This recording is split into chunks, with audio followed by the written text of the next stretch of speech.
ఈ సినిమా తోటి సంక్రాంతి దాకా మంచి సినిమా ఇచ్చినావు నాయన, అంత బాగుంది. పోరీలు కాలేజీలకు వెళ్ళకండి, మీ బాయ్ ఫ్రెండ్ పెట్టుకొని సినిమాకి వెళ్ళిపోండి. గేమ్ చేంజర్ సినిమా మాత్రం బ్లాక్ బస్టర్ మూవీ, నిజంగా దుమ్ము లేచిపోయిందనా. ఇది ఒక సినిమా సెన్సేషన్, వరల్డ్ రిలీజ్ అయింది. బ్లాక్ బాస్టర్ హిట్, పెద్ద హిట్, చిన్న హిట్ కాదు, ఆల్మోస్ట్ మళ్ళీ ఇండియన్ షేక్ చేయడానికి వచ్చేస్తున్నాడు. ఇంకా తమన్ గారి బ్యాక్గ్రౌండ్ స్కోర్ కూడా చాలా బాగుంది, అలాగే సాంగ్స్ బాగున్నాయి.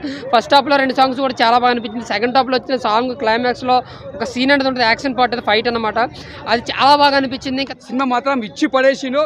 సినిమా మాత్రం బ్లాక్ బస్టర్. శంకర్ గారు ముందుగా యాడ్సాప్ చెప్పాలా సార్. ఇంకా తండ్రి కొడుకులు అయితే రప్ప ఆడించారనమాట సినిమాలో అయితే మాత్రం. ఇంకా ఒక వింటేజ్ ఆ డైరెక్షన్ అయితే తెప్పించారు. ఇదివరకు చూసుకుంటే ఆ డైరెక్ట్ సినిమాలో మనకి పెద్దగా ఒదిగింది ఏం లేదు, అన్ని ఫ్లాప్ సినిమాలే. బట్ ఈ సినిమాతో బ్లాక్ బస్టర్ కొట్టుకోవచ్చు. మా రామ్ చరణ్తో సినిమా తీసి మీరు ఒక సెన్సేషన్ చేసారు సార్.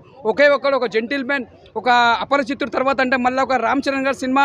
ఇది ఒక గేమ్ చేంజ్ చెప్పొచ్చు. ఇది ఒక బ్లాక్ బస్టర్ మూవీ. సినిమా మాత్రం దుమ్ము లేచిపోయింది. ఇదొక ప్రారంభం మాత్రమే. తాట తీశారు డైరెక్టర్ గారు, సినిమాని నలగొట్టి, సింపేసి, చెరగొట్టి, బెదరగొట్టి, కదిలిచ్చేసి కదిలించారు. ఇండస్ట్రీ షేక్ అయిపోయినది.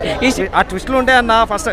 ఫస్ట్ హాఫ్లో ఇంటర్వెల్ సీన్ అప్పుడు సచిన్ కొట్టేవాడు 6, ఆ ఇంటర్వెల్ సీన్లో క్లైమాక్స్ అట్లనే ఉంటుంది. 6 కొట్టినప్పుడు ఎన్ని అయితే క్లాప్స్ వస్తాయో, ఈ విజిల్స్ వస్తాయో, ఈ ఇంటర్వెల్ సీన్ కూడా అంతే.